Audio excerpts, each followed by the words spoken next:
Hey Luke, Matt here. I just wanted to respond to your video here. I was originally typing a response and quickly went over the 500 character limit. Maybe it's because I'm taking finals right now or something, but it turned into an essay. So the only way to fit it was to do a video response. So here we go. Okay. I think you're confusing a Christian's reaction to sin with whether or not something is a sin. If the Bible says that XY is a sin, then so be it, minus any interpretations by sects or denominations, of course. How a Christian reacts to a person perceived or known to be committing XYZ sin is a separate issue. Theoretically, the Bible gives people a guideline of what God thinks is and isn't okay. The Bible does say that only God is to pass judgment, and that everyone should love your neighbor, etc. However, many, if not most, Christians, as do most people regardless of their religion, treat people differently depending on what it is they did wrong, as opposed to treating them differently just because they did something wrong. That is to say, a rapist is treated differently than someone who, say, steals a pack of gum, even though they both did something wrong. This is a fairly basic concept. Society views some crimes or sins as more harmful than others, and we react accordingly. Ultimately, this is a position of moral relativism. If you're new to the idea of moral relativism, just check out Wikipedia. I'm sure they'll have lots of information about it. So, this position of moral relativism, where society decides how bad something is. Christians, according to my understanding of the Bible, should not be practicing moral relativism when it comes to what they interpret as sins, because sins, as God's law, are not relative, they're absolute. The problem, in my opinion, is that this leaves Christians in the very odd position of trying to determine which sins God thinks are worse. And I don't think it's exactly a good position to be trying to decide what an omnipotent being thinks, relatively speaking. When, with this mixed relative and absolute thinking, you can have a Christian saying something like, I hate homosexuals because homosexuality is wrong. But even saying something like, if they hate gays, they aren't Christians, is also a little slippery, because if they don't hate gays because the Bible tells them not to judge, then they also should not be judging who is and isn't a real Christian.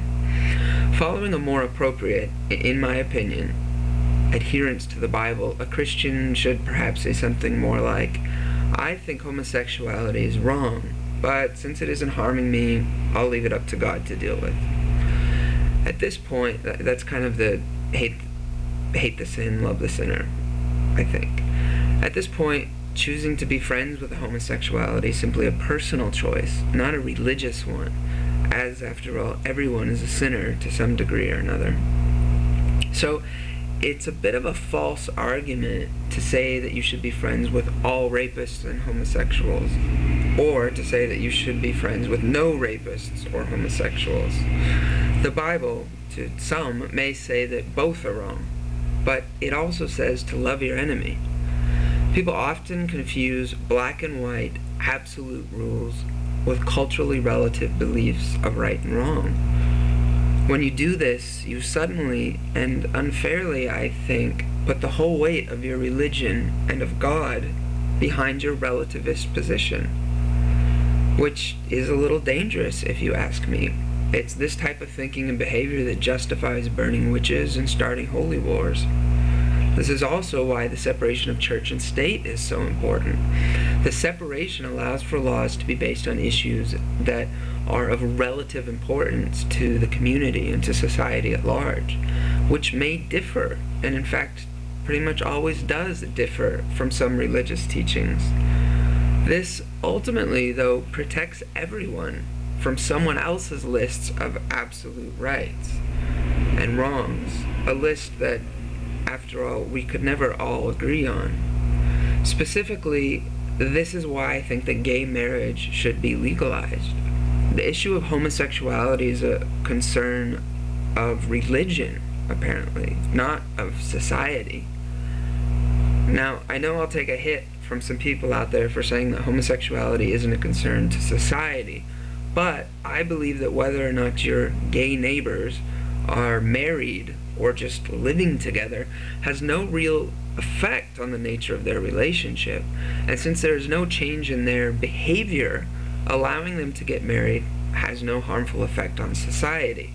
Now, I have to remind people very strongly, homosexuality is not a choice. So the argument that gay marriage sends the wrong message to children is rubbish. Once that's understood, you will see that homosexual relationships exist regardless of legal recognition. And to deny them legal recognition is simply denying human rights to someone because they're different. And I remind you, from what I said earlier, in this case of laws, it really doesn't matter whether or not you think homosexuality is a sin. Finally, I think that unless God tells you to hate someone, you should probably just leave them alone. Unless, of course, they're causing you some sort of harm. So, regardless of how you think God feels about them, deal with them on your own terms. That is to say, if you believe homosexuality is wrong because the Bible says so, this does not obligate you to hate homosexuals. Let God deal with it.